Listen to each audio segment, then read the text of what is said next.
found it to be blessed. And we want to remind each other that it's been blessed.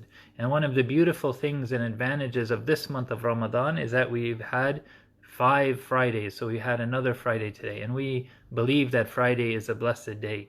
And Friday is a day when that contains blessings, regardless of what else is going on. So I hope and pray that all of you have found blessings in this time and in this day, even though I know it's been hard and even though I know it's been difficult. Indeed, and it's been more difficult for some of us than others. I constantly think in these times, as we come to the end of Ramadan, of those people who are anxious about the future, those people who are suffering sickness, those people who have lost loved ones, those people who are worried about their employment, those people who are far away from their families, those people who are separated from those that they love, those people who spend most of these days alone in this difficult time. And these are all trials and tribulations that are put upon us. But in the midst of it, we hope that we find blessings. We want to know that on this time at the end of Ramadan, it always feels like you're saying farewell to a friend, farewell to Ramadan, farewell to this guest that comes and visits us. And every time that this guest comes and visits us, we feel the same things. We feel that the month goes by quickly. We feel that we wish they could stay longer. We feel that we did not honor them the way that we should have honored them, that we did not provide the hospitality for them that we wish we could have provided. And so as they leave, we want to let them know, as we finish this month of Ramadan and as we celebrate Eid over this weekend, we want by our celebration and by our finishing of the month with some good deed, with some worship of Allah, with some charity that we give, with some way that we reach out to someone who's in need, with whatever possible way that we can let Allah subhanahu wa ta'ala know that we appreciate and we love this blessed month of Ramadan. The quick reflection that I wanted to give for today was regarding something that came out of and was reminded to me by a few of the classes that we've had this past week. So one was a class where I talked about Surah Fusilat, and then another we had a class with our guest speaker, DePaul alum Trenton Carl, where he talked about this aspect of listening that is talked about in the Quran. And I just wanted to talk about that in this month of Ramadan. I hope that one blessing and one gift that we've come across is this gift of quiet, this gift of time to reflect. And I know there's often a huge barrier between our desire to reflect and our anxiety, our anxiousness about the future. So I know that's been a barrier for many of us during this time, but hopefully the process of fasting, hopefully the process of slowing ourselves down, hopefully the process of having the Quran around us has put our mind and heart in a place where we could listen and reflect. Oftentimes in our society nowadays, there's too much immediate reaction. There's too much where we just want to say something or respond to something. And instead, I've found the blessing and the gift of allowing yourself some time to take something in and reflect upon it and think about it before we move forward. So hopefully that's a gift that we can find from this time of quarantine and this time of Ramadan, that we find some time to stop and reflect and to figure out what's important as we move forward. Allah subhanahu wa ta'ala says in the Quran, talking about in response to those people who were taunting the Prophet ﷺ and saying, why don't you bring a miracle of the kind that they were looking for, of some kind of trick or something that they were looking for to show that this was a prophet. And in the Prophet ﷺ, there were many miraculous things that happened around the Prophet ﷺ, but there's a specific reason why Allah did not at this time bring exactly what these people were looking for, because Allah knows that the people who say that they just want this type of sign and then they'll believe, oftentimes they don't believe when that sign comes. Because Allah subhanahu wa ta'ala wants them to know there's so many beautiful signs and ayat and miracles all around us constantly. So what does it mean when you say, I want you to just give me a sign, or I want you to give me something to believe? You have to open your heart. You have to be in a place where you're willing to take in the signs that are already there.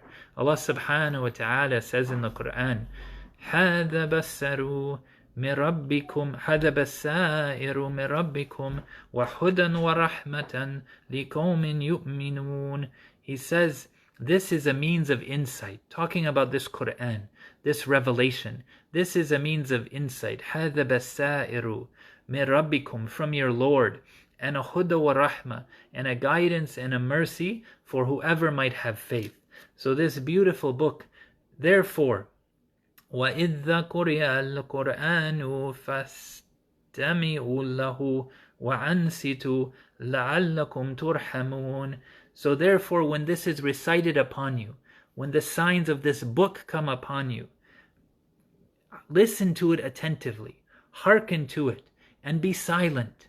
Be silent, don't speak. And in the tafsir, and some of the companions said that this was reminding us and informing us that when we're in the prayer or when the Quran is being recited to us, we shouldn't speak about other things. We shouldn't respond. We know in the prayer we don't even say salam if someone enters in.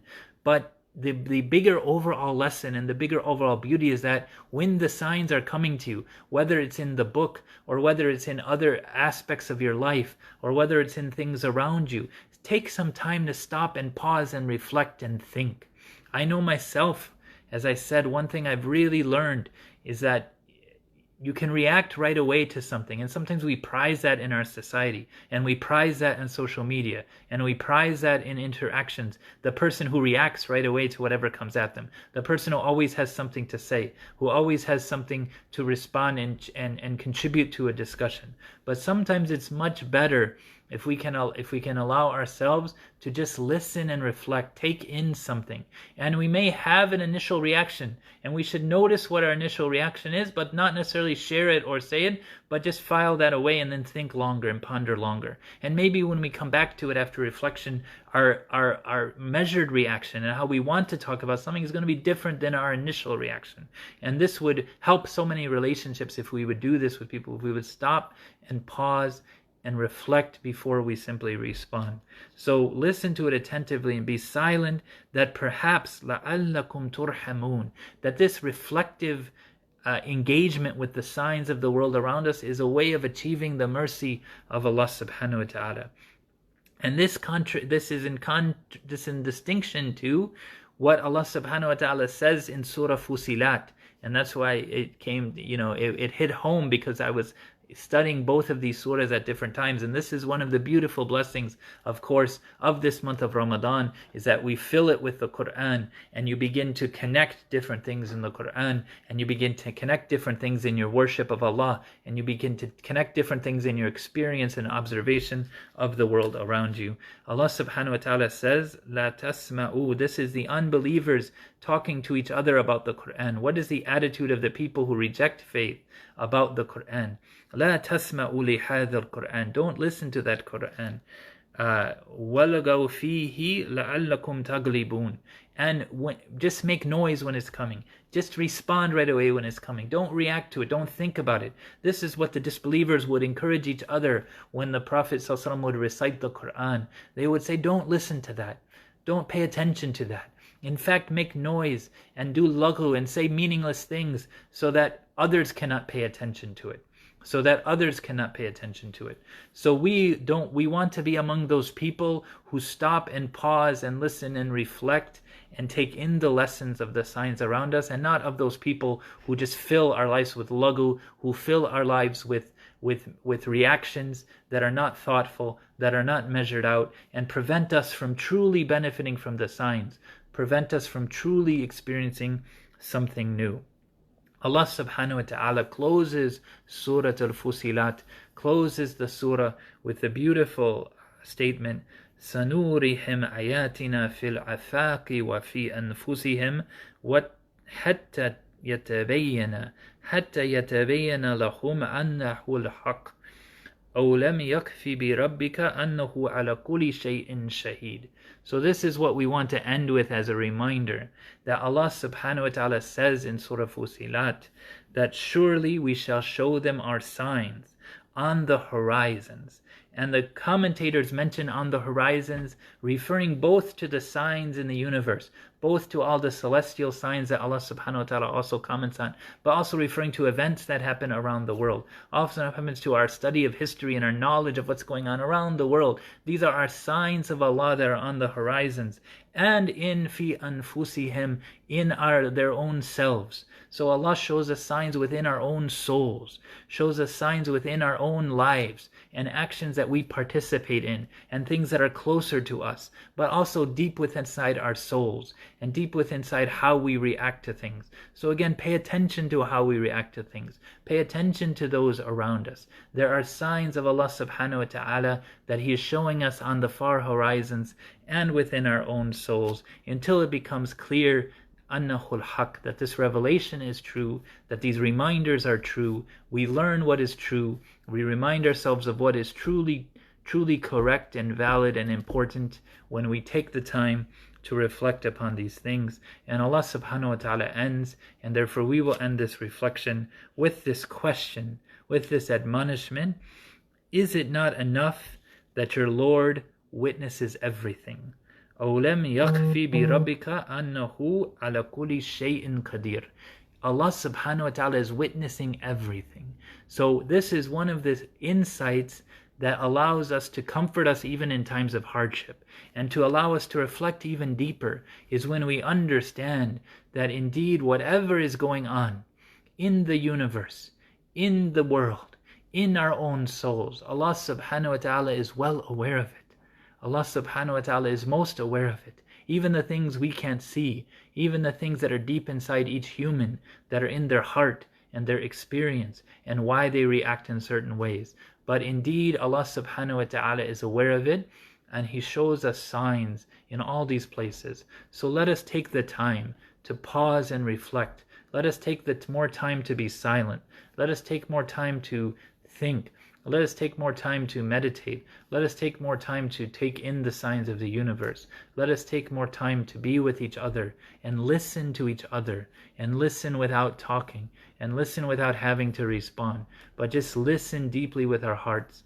Listen deeply with our hearts to the signs of Allah in the book, in the universe, and in our own souls. And inshallah ta'ala, if we do that, we will find powerful signs and powerful guidance, huda wa rahma, from the Lord of all the worlds, to help us on our way through the hardships that is this world. May Allah subhanahu wa ta'ala bless each of you. I hope that you found those blessings in Ramadan. I hope you continue to find those blessings outside of Ramadan. May Allah bless your families. May Allah bless all whom you love and care about. May Allah unite all those who have been separated during this time. May Allah subhanahu wa ta'ala provide for all those who are anxious about their provision. We ask Allah to allow us to reach the blessings of Eid this weekend, to celebrate and joy in response to the commandment of Allah, a commandment of our Lord, that joy and celebration is also part of our worship. Ameen ya Rabbil Alameen. Assalamu alaikum wa rahmatullahi wa barakatuh.